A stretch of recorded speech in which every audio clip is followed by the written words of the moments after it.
again, my name is Jeff. I'm with Diversis, I founded Diversis. We're here trying to teach poets to start taking their work seriously, creative and financial independence. That is our goal. Today, I think one tool that's been very helpful for me in my main business, so I have a teaching business. I teach ESL, focusing on pronunciation, and basically I'm applying everything I've learned from that to poetry and writing. YouTube has been a huge vehicle for that. YouTube has been the big driver for how I get my clients, is how I get recognized. Just to give some background for what my videos are doing, I think I've told Laurent already. So I have two main channels for my poetry business, for my writing. I have two main channels for my teaching business, which are bringing in combined probably about 20 to 25,000 unique viewers a month. Wow. In terms of income, it's not crazy from ad revenue, but ad revenue is also not the main focus, right? So ad revenue, it's bringing in about $100 to $120 a month. And in terms of impressions, like how often are people just seeing like thumbnails for my videos whenever they log on to YouTube? Right now the channels are looking at about 800,000 to 850,000 a month combined. Okay, so just in terms of being able to get your name out there, to get seen, for people to start recognizing your face and things like that, I think YouTube is huge. YouTube is also, in terms of like when new clients find me, I don't do marketing, I don't pay for ads, I don't do any of that.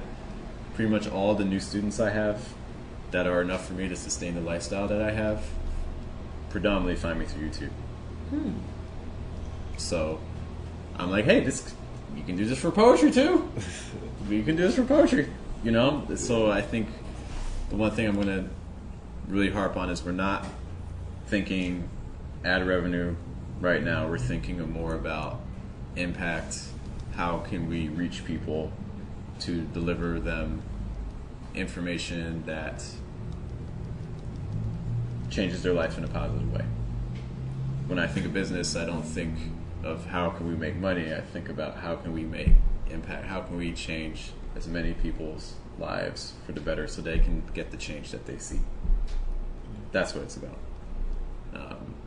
A person I reference a lot is Seth Godin. He's a marketer. I really like his approach to marketing. One of the analogies he uses a lot is talking about beehives and honey.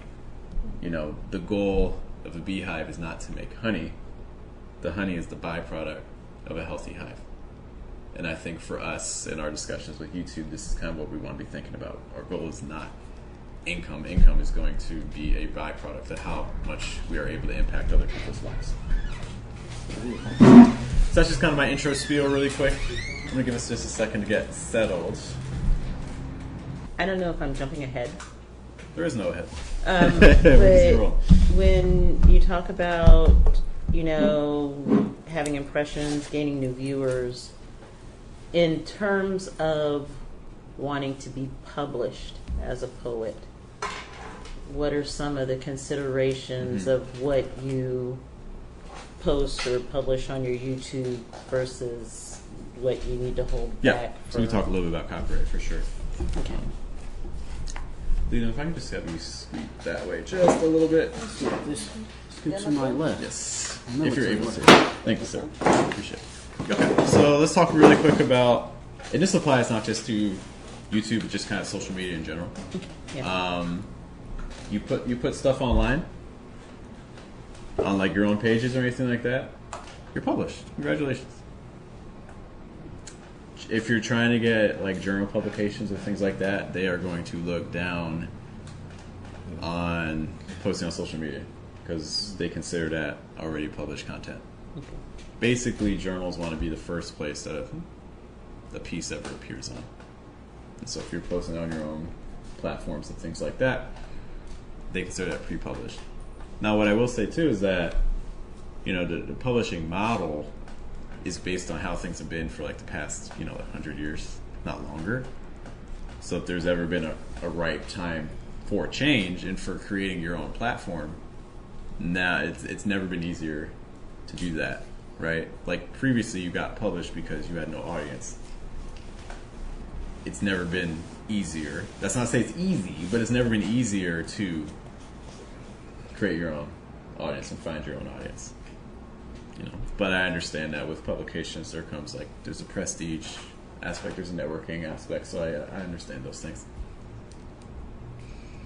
Well, and like some of the things that you may be competing for, like if I wanted a residency or if I wanted, then they want you to have so many published things. So if they're not looking at social media publishing as meeting that criteria, then I'm just trying to be judicious moving forward. There's still a lot of gatekeeping.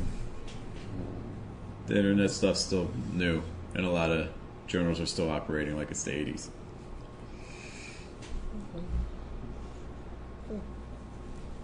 Other questions? I don't have a set agenda.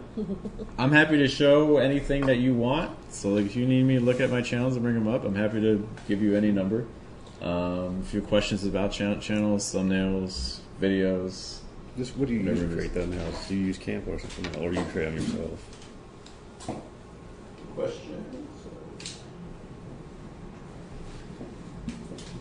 So the question is, how do you create thumbnails? Yeah. I typically use Canva, but something I've heard about Canva.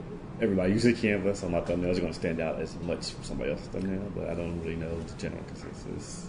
Canva can work if you use it right. Yeah. You know, you don't have to do kind of like the set format. Yeah. Canva's not like, at the end of the day, the tools that are on Canva aren't incredibly different than like on Photoshop or things like that. It's just how you use it. Like if you don't want to be too formulaic. Right, yeah. You know, so if you notice, it's really hard with thumbnails because like every industry is different. You know, so depending on what you want to do with your channel, you really need to kind of do some research to see what are other people doing, and then you need to make some big decisions to be like, am I going to do the same thing or am I going to go left?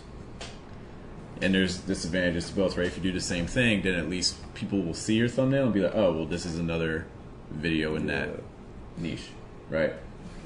But the downside of that is, well, what's separating you from all the other videos on that? Whereas if you go too far out there, people aren't necessarily it's not going to meet their expectations for what the video is going to look like, you know? So it's trying to strike that balance.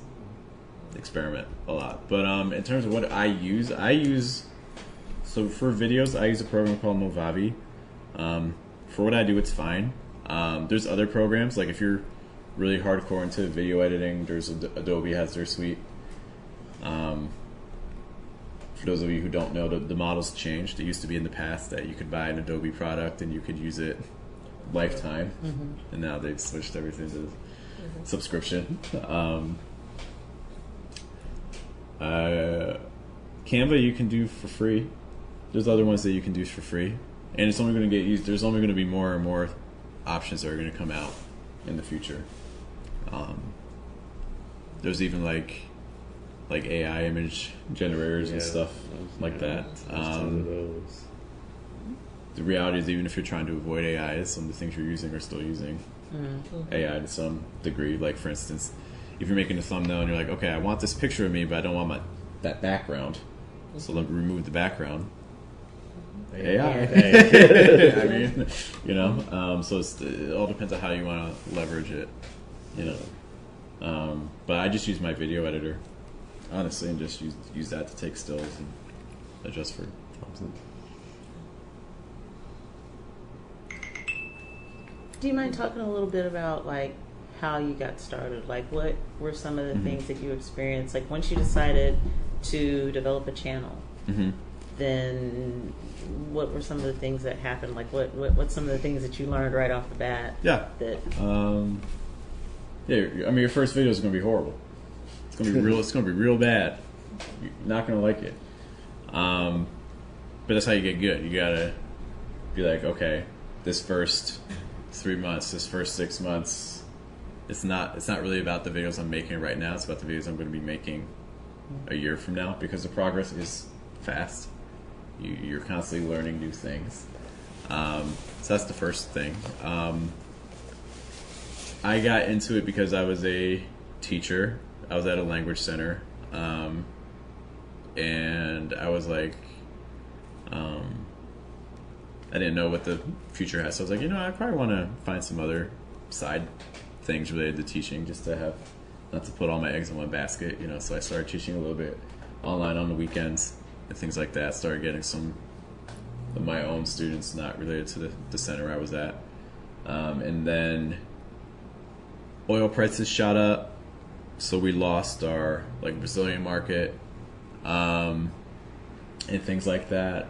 There were tensions with the Middle East. There were other times where actually it wasn't oil prices went up, oil prices went down, and that's why we lost our Brazilian market, because they lost their income from that, and we lost our Middle Eastern market because they couldn't afford to send their students anymore. The dollar was super strong, so that also didn't help other countries' currencies, so we lost a lot of our Asian markets and things like that. So what you saw, and then not long after that, Trump became president, and some of his policies towards, no comment on politics, but just what does that have in terms of foreign relations? Well, he was a little bit tougher on international students coming into the U.S. So all these things kind of coupled together, and you saw language center across the U.S. just shut down. And so language center I was at in Columbus shut down too. But I had already started teaching online, so I just was like, all right, I'm just going to go all in teaching online. And I was originally on a platform where it's you and a bunch of other teachers, and basically the only thing that separated you is price. Because you see a teacher's profile and you see their price. You see a teacher's profile and you see their price. And that business model, a price-based business model, is horrible, because the only way you can go is down. Right? So I was like, let's start a YouTube channel, because I'd be teaching students too, and then I kept referring them to other people's videos. We just studied this pronunciation sound. Go watch this video from this other teacher to figure out how to do it. I was like, well, why am I sending people to other people when I could be sending them to me? So I started making my own videos, and my first channel got very little traction. It probably took 3 years before it really cracked the numbers you need to get monetized. So 1,000 subscribers and 4,000 hours of watch time, but it was worth it. So that's how I got started in it. So I think just from an exposure, getting your name out there, getting credentials, it teaches you so many skills. It teaches you public speaking, teaches you how to talk on camera, teaches you video editing, teaches you presentation skills, teaches you script writing, teaches you audio editing. These are all skills that in 2024 you really need to have. Well, did you find yourself referring to other YouTube videos to kind of learn about some things? If you had a question? Yeah, I think at the start, trying to do maybe every day watching one video on YouTube. And I don't mean a long one. It could be I'm going to watch a 5-minute video on color grading. I'm going to watch a 5-minute video on lighting. I'm going to watch a 5-minute video on presentation skills in front of campus. Just every day, just be because that's the goal. It's just 1% every day, 1% every day, 1% every day. That's going to be my question too about equipment, because I know you talk about phones, and you're right, phones take, I do videos on my phone because I got a web camera, and it doesn't, the webcams aren't going to be good because the sensor's too small and they don't have the depth perception. So I was going to ask you about lighting. What would you recommend for lighting for the phone? Because sometimes I struggle with lighting. Okay. So in terms of lighting, I'm not a lighting expert, but some basics about lighting. If you don't have any lights, you can use the lights in your room, which will work decent at night, but it's going to be hard during the day because the sun's going to change very quickly, or if clouds come over and things like that, the lighting can change very fast. So you want to be in general, you want to be in a place where you can control the light. Okay, so curtains are helpful. If you don't have any lights, curtains. Start off with a ring light. Yeah, ring lights are great. Now everyone in this room wears glasses. I should wear glasses. My pair is too old, so I don't wear them anymore. To use a ring light with glasses without the light reflecting, you have to raise it and angle it. Oh, okay. Because if you just keep it straight, like if you have your ring light, a lot of times they have that cell phone holder, like you put it in the middle. Yep, you're just going to get that reflection back. It's not Yeah, not the desired look. The reason why I asked, I keep seeing a lot of stuff on TikTok. Hey, get this help improve your videos, and it's really dirt cheap. I said, oh, okay. Lighting doesn't have to. Lighting can be very expensive, but lighting doesn't. To start off, I wouldn't. Don't invest in lighting until you do videos and you're like, all right, I'm serious about this. Then we can talk about some lights. Gotcha. In general, for my setup, I have my lights in my office. I have them suspended on poles, so that way I can just flick a switch and everything's already set up, and I don't have to move my lights around all day. Because I used to be like that. I used to have like one light and like, oh, I'm shooting, so I just set up my light. And I guess that you really want to try to set up a system that like, okay, I want to shoot today. Everything's already set up. Camera's already set up. Lights already set up. Audio's already set up. I just need to press a button and I'm good to go. Okay. Like one of the downsides of, for instance, coming here is I have to set everything up and then tear everything down again, and that's it's 20 minutes to a half hour. One day when I have my own like office space where I shoot videos, but like in the future, all our poetry events are going to be at a different place. That's my space. That's it. Does that answer your question about lighting? Mm-hmm. Yeah. It does. But I actually have a YouTube video that talks just about lighting. It's like lighting for poetry videos, like basics. Don't shoot with bright lights behind you. Please don't do that. don't sit. Shadows. You might like the way the window looks, but you're not gonna like how it looks on camera. So like, put the window in front of you. Okay.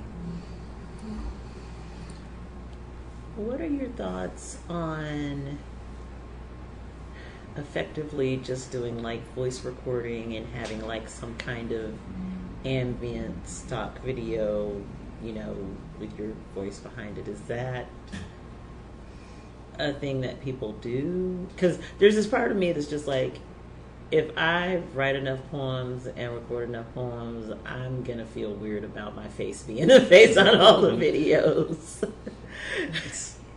Is that your fear, or you fear people judging you for that?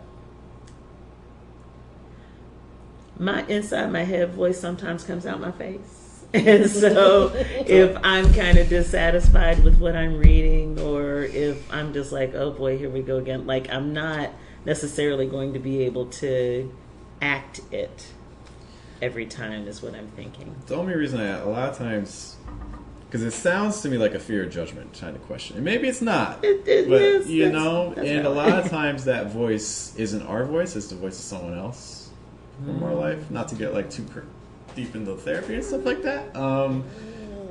But you've seen my TikToks. None of them are me. All of them have the poetry on there. So I just put the actual haiku on there, drop a music thing on there, and do a little video editing so people get some sort of visual. Because I've done voiceover for too long, and I don't really, if I don't have a character, it's flat for me. So I think YouTube is a great way for people to get to know you on a deeper level, just because of that video aspect. Whereas if it's just your voice, you're removing it. I mean, our most recognizable feature is our face, and it is harder to establish a connection with just a voice versus a voice and a face. That's fair. That's not to say it's impossible. There's like there VR tubers and things like that. If maybe there's a way we could compromise, where, for instance, instead of just using stock video, maybe we could be video, not necessarily of you, but maybe of like video you shoot. Mm-hmm. So at least people are kind of getting that perspective, because you can immediately tell when something's stock video. Okay. And the reality is in 2024, there's so much you can do video wise. It's like, why are you just using stock? It's kind of like the easy approach. Okay. So in the meantime, like for instance, if you don't have a YouTube channel right now, one thing you could consider is maybe you could just during your day just be like, oh, that's really cool, and just shoot video of that to then use for later. So we can start kind of stockpiling Okay. videos for later. Like, I don't know how I'm going to use this, but that's not important right now. You know, so you can just have a backlog. We actually already have a You thing. already already have some. Okay, that could work too. And I think I was thinking of it in terms of breaking things up, not necessarily doing that for every poem, but if many of the poems are me reading, but every once in a while I throw in one that is just my voice. So I think things that could be helpful for that regard are changes of scenery. So like reading in different places. So Okay. like for instance, if you have, so let's like imagine you're just using your phone, but like if you get yourself just like a little lav, like this guy, things like this. Use this before. You know, so then like you could shoot, you know, in random places. So like that changes to your will help break things up. A helpful concept in terms of video editing is the idea of a pattern disrupt. Have you heard that before? So like a pattern disrupt is basically if you're just like watching one thing that's like static for like 5 minutes, 10 minutes, and like nothing, like the person might be moving, but it's like the same image, same shot the entire time, people eventually kind of zone out, you know? Why do I have two cameras set up? You know? Oh, so you. So we can... So, pattern disrupt. In general, people's attention spans and things like that, you're looking at about every 8 to 10 seconds changing something. And it could be, for instance, in the case of a poem. So what you could do in a poem, after 8 seconds, then maybe you switch to having text, like put like a nice background and then have the text of what you're saying come on screen and then have that fade out and then go back to you. You know, so that could be an example of pattern disrupt. You know. What'd you say it was called? Power disrupt? Pattern disrupt. Now, with people's attention spans and things like that, it all depends on the style of video that you go for. So if you're aiming for like a short form, vertical, 20-second video, you might need more pattern disrupts than that, you know.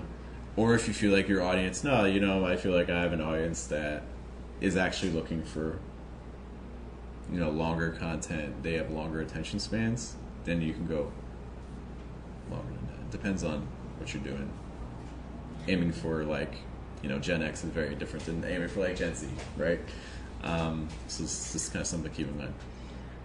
So are you using your analytics to kind of track who your audience ends up being? Because like for me, I'm going to assume my audience is Gen X, but there may be some Gen Zers who dig what I do, you know? So I mean, it would be worth tell it you to... that. You'll get all the... Have you ever looked at like an analytics page? Cursory. Like for Okay. my podcast, we Okay. have like the ages of the people who are listening and like where they're geographically. Okay. So I've looked at it, but I've also been like, that's interesting, and that's as far as the discussion goes. So we don't really have control over who finds our stuff. Right. One thing I would say, unrelated but kind of related, one thing I would say for YouTube, we really want the algorithm to be promoting the videos. Because the algorithm's pretty good if we let it do its thing. Which means that, and this is going to sound contradictory, don't post links to your videos. Don't make huge announcements like, hey guys, just dropped this video on the channel.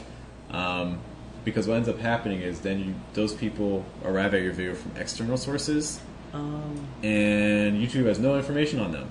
Okay. Like, we have no idea where these people came from. This came from this random Reddit post, or this came from this random Facebook post, you know? And then they left, so YouTube doesn't get a lot of data. Whereas, like, if it's someone that's, like, already on YouTube just kind of browsing stuff, and they stumble on it, and they like it, that tells YouTube way more information, because, like, oh, well, this person liked it, but then this other person might like it, too. And then that's how the cycle starts. Okay, so that information is on. Do they separate it by subscribers? Or It's separated by individual user. okay, I mean, our subscribers doesn't mean anything. okay. It's a vanity metric. Okay. Doesn't mean anything. The subscribers don't even see your videos. The people who see your videos are people who engage with your content. I'm looking at my main channel right now. It's kind of hard to see. I'm happy to show you guys this stuff afterwards too. Okay. So my main channel, 12,000 subs. If YouTube showed my video to all 12,000 of my subscribers, then shouldn't I get like 12,000 views. maybe not that, but like Somewhere 8, close to 10. it. See, I don't And know that doesn't how happen. that- yeah. And that doesn't Okay. happen because YouTube doesn't show your stuff to your subscribers. They show it to people who engage with your content recently. It's like if someone engaged with your content a lot a year ago, but then they stopped, well, YouTube's not going to show it to them. Or if someone subscribed to your channel, 5 years ago, well, probably not gonna- But if they're not watching, yeah, if they're not watching it. Yeah. Because the worst thing that you can do in a lot of ways is to post something on Facebook, say, hey guys, check out my video, or do it on IG, post it, people go to it, watch it for 5 seconds to then tell you that, hey, I saw your video, right? and then they leave. If you're the algorithm, and just imagine you be the algorithm for a minute. This person clicked on this video, watched 5 seconds, and left. They don't like it. This was my 20-minute video. They watched 5 seconds. What does that tell the algorithm? They don't like They it. don't like it. So why am I going to show it to more people? Right. Don't shoot yourself in the foot. Let the algorithm do its thing. Let people find it on its own. Now, do you notice that subscribers watch it more or not subscribers? For my channels, I can literally tell you what it is. So for my main channel, number 1, this is my channel with 12,000 subscribers. It's a mix. So for YouTube, YouTube really views as liking, sharing, Do you like the sharing? commenting. How much- It doesn't commenting doesn't do a ton, but a little bit. For my main channel, I had in the last 28 days, I had 13,000 unique people come in. 56% of them were not subscribed. That's for my main channel. I'll give one other channel. For my second main channel,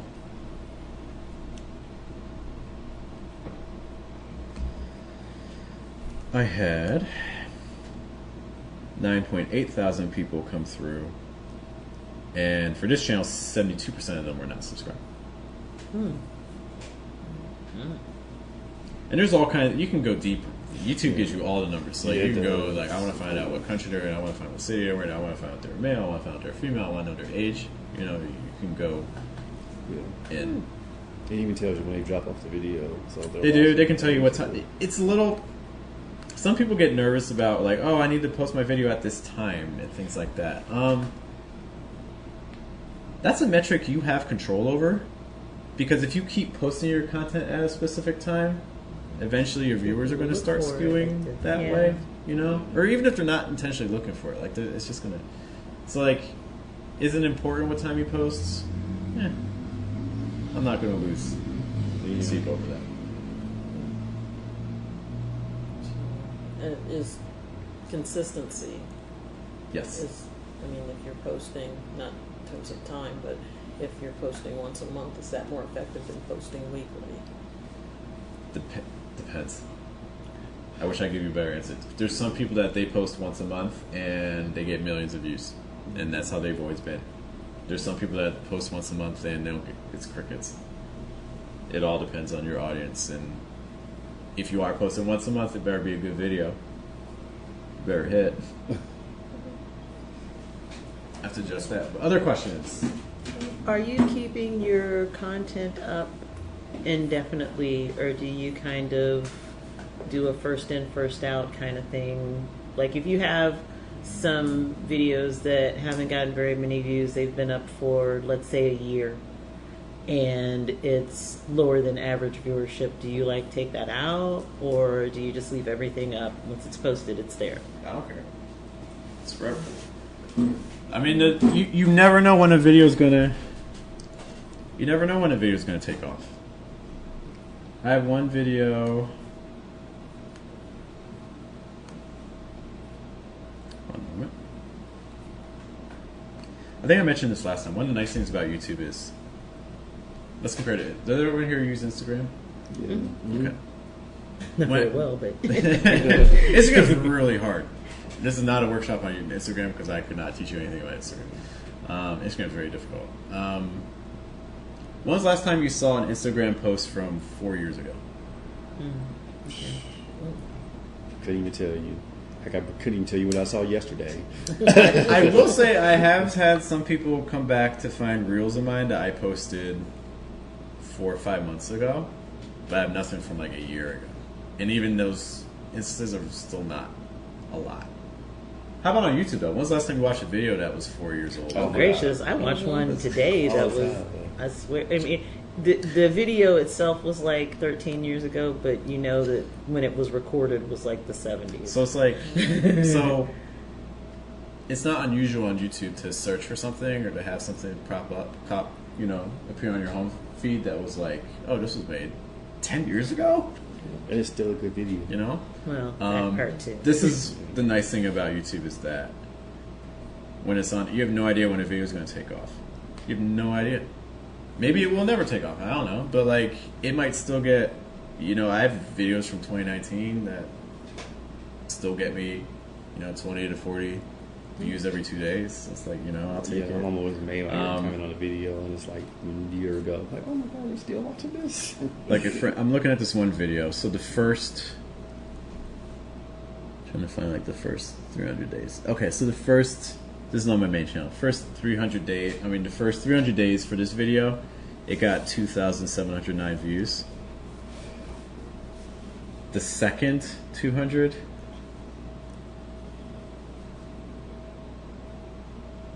it's now at 13,000 views. I mean, I'll take it. I mean, hey, it made me $40. Cool. So in terms of building a following, Yeah. it's like mine don't transfer. None of my social medias transfer to each other. So That's kind of a good thing. So each one is very unique. Yeah, Good. because I've tried to schedule. Okay, this is 30-minute audience, or this is a longer audience. Good. But they're not transferring over, so I have to take that time to build that audience again. It's a lot of work. Like YouTube, I just haven't found that way. It's just put them up. Is each video about a similar thing? In each channel, I mean, I have a channel just for graphic design, a channel just for fire, a channel just for Okay. the other stuff. There's like 5 channels. Without knowing a lot about your channel specifically, let's talk poetry real quick. And this is something we talked about before. I think the example I always point to is Button. I think Button's poetry channel, it's got some problems. Mm-hmm. It's got some problems. If I were in charge of their channel, I don't even know where I would start. I'd probably just start fresh because it's not working.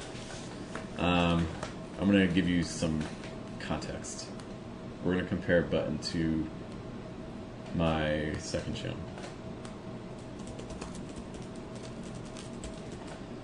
So can you see analytics for channels that you don't? You can see their views. Oh, and okay, then, I mean, there's some websites out there. They're not going to show you everything, but you Okay. get some ideas. Pay for it. Wow. Let's compare Button to my second channel. Okay, so Button Poetry has 1.42 million subscribers. The channel I'm comparing to this, that's mine, is 11,800 subscribers. I guess that's the factor of a lot. Let's just look at most recent video, or let's do 7 days. Okay. Button's 1.42 million subscriber channel 7 days ago released a video. Patrick Roche, Princess. How many views does that have? 1.42 million for the channel size. How many views did that video get? 25%. Okay. So 1.42, so we're looking at what, like 20,000? This video got 1,171 views. 1.42 million. Now, that's not Yeah. one thing we want to. Views. We spend a lot of attention on views. Views don't really matter. And Laurent and I talked about this before. Views don't matter. However, something is wrong if you have 1.42 million subscribers and your video from 7 days ago has 1,000 views. That's an issue. My video, for an 11,000 subscriber video, channel. 7 days ago I posted a video. This video has 2,949 views. Wow. But I think Button's channel shows the difficulty that comes with a lot of artist channels and poetry channels. Is a lot of people have these channels where it's like, I'm just going to put this channel for my art, for my work. No one cares about your art or your work yet. You haven't given them a reason to care. Right. You know? So why do people watch videos? People watch videos in order to obtain value. They need to get something from it. What they get can be entertainment. What they get can be information. What they get can be status.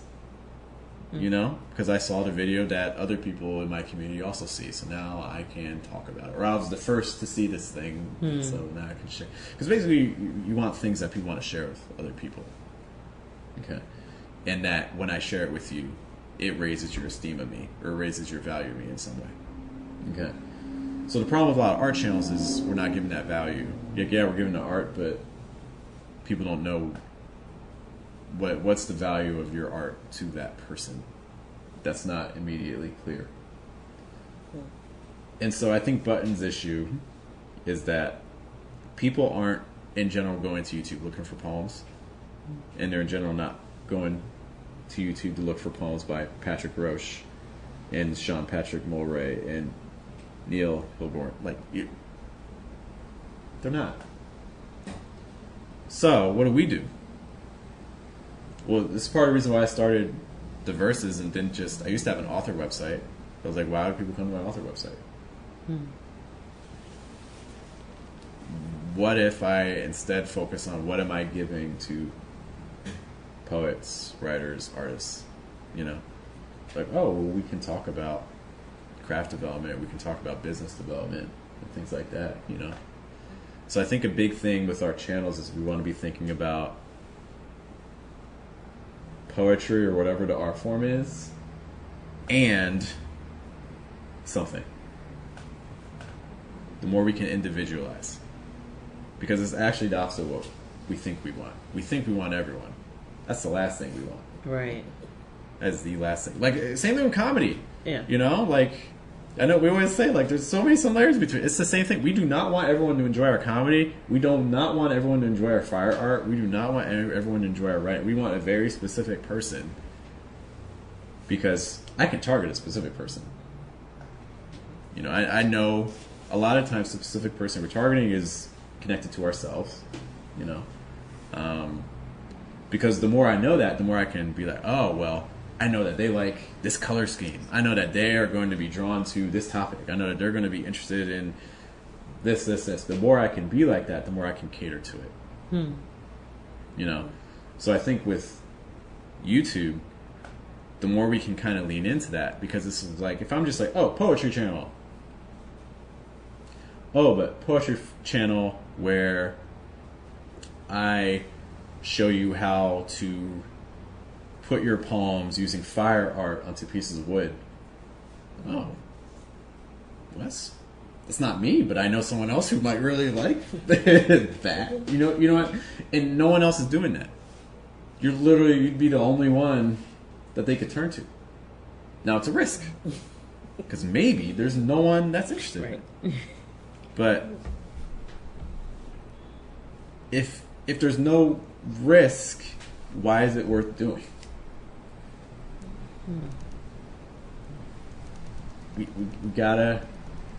We have to be able to be wrong.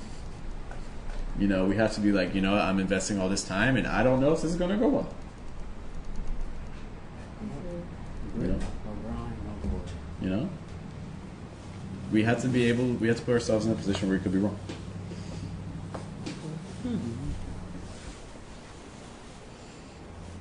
I forget the original question. Does that answer the original question? Yeah, sort of. Yeah.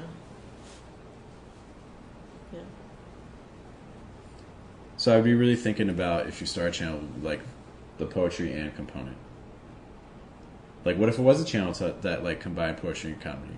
Like, these are similarities I found between comedians and poets, and we're just going to have discussions about that. Could be a thing. Yeah, it could be a thing, especially at the attic. Hmm? Especially at the attic. Elaborate, because I'm kind of Because I just did a gig there Saturday, okay. and Shandi's trying to put different types of groups with comedians. So you have a lot of other stuff besides your comedy. So they might be open to you at the show with poetry comedians. I think on occasion, I know they've had like a couple one-offs that have been both. And you're not there. I think from a show perspective, it's hard. Because a lot of times your comedian audience is different than your poet audience. But I think it was like from a YouTube channel perspective, just could be. I'm not saying do that, but just, that's kind of the thing we want to be thinking about. What's our poetry But and which the what's the and? What's the thing that makes us really unique? In terms of live broadcasting, Mm-hmm. and like even if you did a show that was poetry and it's like getting a good time and trying to find that live audience is different from Mm-hmm. a subscriber or a just general audience. The general view on live stream is live stream is great for developing your relationship with your community and the people that watch you already. In terms of discoverability, it's a lot harder. One thing I do, so for my teaching business, I have a daily live stream that I do. What I do with that is, no candy, guys. So can you tell me? We don't have no candy. Sorry. Coffee bean.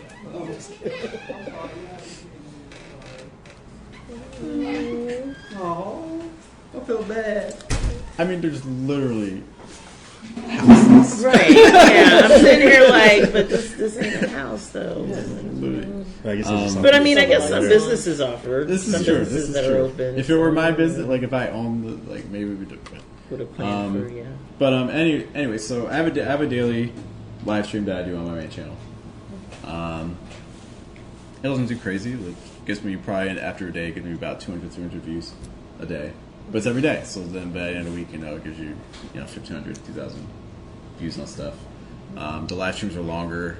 If a video is longer than 8 minutes, you can put in more ad spots. The thing that I do with it too is I cut the audio from it, so I separate the audio, and then I turn that into a podcast. So the podcast, so like if, give me 1 second, I'll try to give you some numbers, because I think numbers are helpful. Yeah, just double checking the numbers for you. Yeah, so it's like this week, most of the videos have gotten around 200 something views. One randomly got 800 views. That's rare. So if we're doing that 5 days a week, so 1,000, 1,500 views. The podcast in the last 30 days got 1,905 downloads. It's like not even on YouTube. So like other people are finding me off of YouTube, but off of YouTube content I made, right? So YouTube's showing it to people.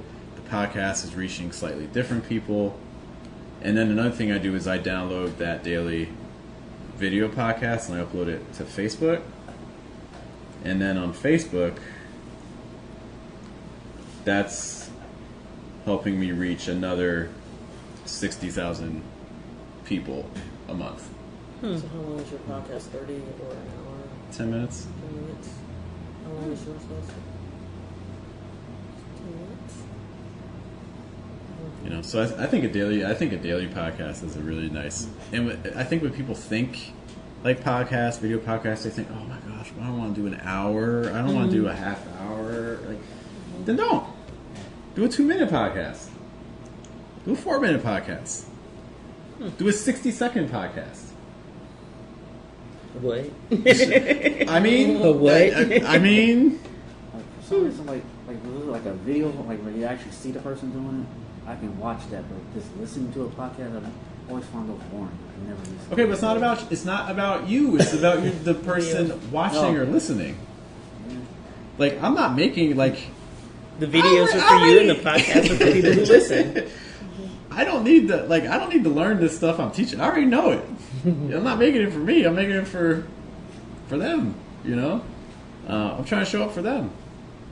And if they're like, Jeff, I want an audio version, who am I to be like, no? No, you don't. You know, if that's where they're at, then that's where I'm going to be. Like,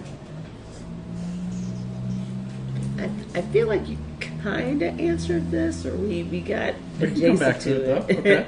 But you had mentioned earlier, you know, about dropping links in Facebook, and it, you know, redirecting or not Right. generating the engagement that you're looking for. But what are your thoughts on shorts and reels? I really don't want to say and reels, but I know Yeah. that YouTube does have shorts as well. Yeah. So do you do shorts? So, what I've found, for instance, on my poetry channel, what I found is that the times where I do more shorts, yes, it'll bring you more views, but I find the performance on my longer videos is worse. And I've found similar things on my other channels as well. Okay. So, what I've done is I do all the long form stuff. So my poetry channel, a lot of it is workshops like this. It's, you know, if we have people read, like recording their readings, or it's like craft discussions and things like that, or it's interviews. We have a weekly live stream we do on Tuesdays, and things. I don't post any shorts on there. I cut 30, 40-second sections from videos that I post on the YouTube channel. I turn those into reels that I use on Facebook and Instagram. But yeah, I have not been super thrilled with how short form video impacts my longer videos. Now that may change. One thing that YouTube is doing is they're now allowing you to do 3-minute shorts. So maybe that'll change things. I didn't like when TikTok did it. I just like the short version and not a 10-minute video. Yeah, I mean, I imagine it's an experiment now because they're just worried about ad revenue, and ads don't, you know, companies aren't paying for ads on short form videos because no one's watching. So I'm guessing they think 3 minutes might be a compromise. More questions? Do you repurpose your content for other platforms besides YouTube, or you just upload on YouTube? So like I said, the podcast comes from cutting the audio, which, I mean, to get almost 2,000 downloads a month from just cut audio for a podcast, That's is great. wild. Yeah. Because most podcasts get, you know, if they get 100 views an episode, it's like, yeah, good episode. You know, so it's like to be able to get that with pretty minimal effort, I'm happy about. Like I said, I also cut 30-second clips from videos to post on Instagram and Facebook. There's all kinds of things. I made a pronunciation textbook. So my pronunciation textbook is basically what I did was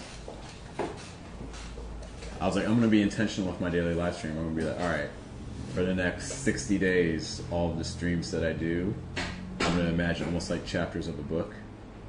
And so I shot them all. I cut the audio and used that to create an audiobook. And I ran the videos. Basically, YouTube creates transcripts of your videos. So I just took the transcripts from all those, like 60 videos, and I compiled them together. And I went to ChatGPT and it's like, hey, ChatGPT, take out the filler words, add punctuation, like periods and commas, but keep the original language. And so ChatGPT organized everything, fixed some of the grammar stuff, and I made a pronunciation textbook. Cool. It's on Amazon. People buy it. Wow, That's wow. That's awesome. Yeah. But and then for people who don't want, it's a textbook, You said what kind was it? a pronunciation textbook, like for my students. And then I also compiled all the video and said, hey, so like if you don't want to buy the book, we'll watch the video. So I made like a video book, you know. And then for people who do buy, I added like a little extra section just kind of separate it. But like if you don't have the income, because I'm rich people all around the world, so not everyone has, you know, because again the dollar's relatively strong, so not everyone can afford it. You can at least get the majority of the content for free, you know. And then when they watch that, I mean, it's a long video. It's like a 3-hour video, you know. So you can also put in ad spots. So the ad spots also, you know, generate some income for you too. So there's a lot you can do in terms of repurposing. There's so much you can do. You can also take videos you make. I mean, this is a common strategy too. It's like, let's say, so again, I have my daily, like, video podcast.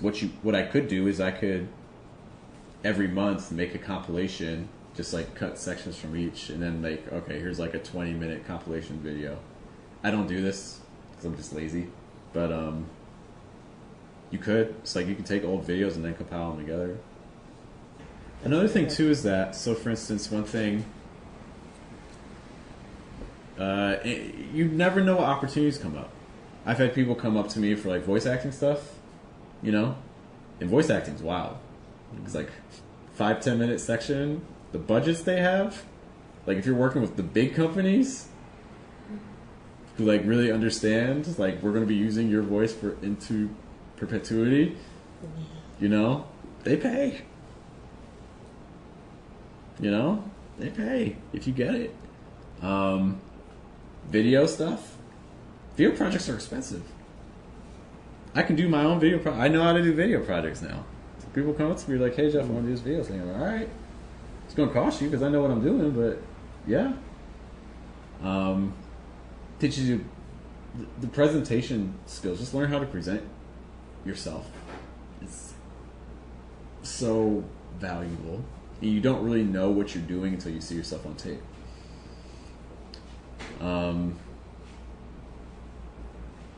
There's just so many skills that you learn. Like even if the channel just isn't doing what you want it to, you still learn so much. I do think we should probably just kind of touch on views, because I know it's very easy to look at a video and be like, my video got 50 views, it's a failure. And it's like,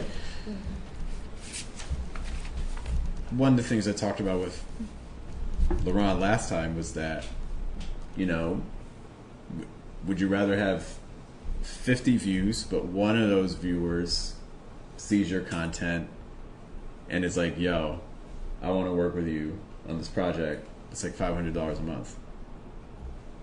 Versus 1 million views that no one connects with you on. What do you want? I'm taking the 50. Like, I don't know about you. I'm taking the 50. Like, it's like, you know? Because that could be a repeat. You don't know, like, where that's going to go. And if you get 1 million of the wrong people, how do you, I mean, Button, I don't know how to fix you. What about keywords? Are those still important? Yeah, I mean, what I would say is that, I'll be honest, when I'm doing YouTube, and I get emails like at least once a week from people who are like, Jeff, your SEO on your channel, like, it's so bad and stuff like that. But it's like, they're marketing the wrong people because I don't care. I thought those were spam. That's real people sending that stuff out. I mean, it could be spam too. Because I get some to my nowadays. comedy website. I'm like, you ain't looked at my website. 3 people looked at my website. Yeah, it's wild because some of them will put in their return, like their reply email, will be your website. It's like I'm replying to myself. It's like, what? This don't make no sense. Like, who are you? Right. So it's is it important? Yeah, it depends where you want to be found. So on YouTube, people are either coming to you from search, as in they're specifically Like, I think the example we gave, like home repair, like, my toilet is flooding, help! Like, you know, and then like, so then you find the person that teaches you how to unclog a toilet, right? So there's search-based traffic. In that case, keywords are really important because I need toilet, clogged, things like that. You know what I mean? Mm-hmm. But the thing is, like, if I go to, I'm going to go incognito. Let's just see what YouTube throws at me, not knowing anything about me. I'm laughing because I'm imagining people going, I want to see 50-year-old divorced women do comedy and poetry. Please make that. Oh, they changed this a lot. Interesting. Because now it doesn't even show me anything on the homepage. It's fascinating, YouTube. All right, well, I'll just do mine.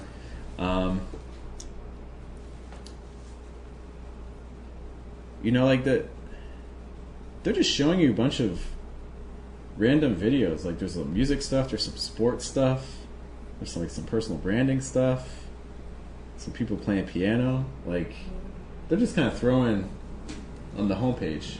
And a lot of times I'm not going in general for search traffic. I'm going for homepage traffic. Because homepage traffic has to be, it's the hardest area to earn it. Because people just need to look at it and be like, oh, that looks interesting, and hit it. So they're not looking for it, it just sees whatever hits them. It's really hard to pop there. But if you can pop there, that can be a really good sign. Whereas if you're only search-based and then people aren't searching for you, I mean, the real strategy probably have a little bit of both. Like, have things that, like, so for instance, if I were doing fire art, I might have some, like, tutorial videos to teach people how to do it, and those would be very keyword-specific and search-based. But then I might also have some, like, performance ones, be like, check out fire art, you know? I made art with fire, you know, and stuff like that. That would probably be more browse-based. You know, because I'm trying to just like, wow, that looks cool. You know what I mean? You want to mix of both.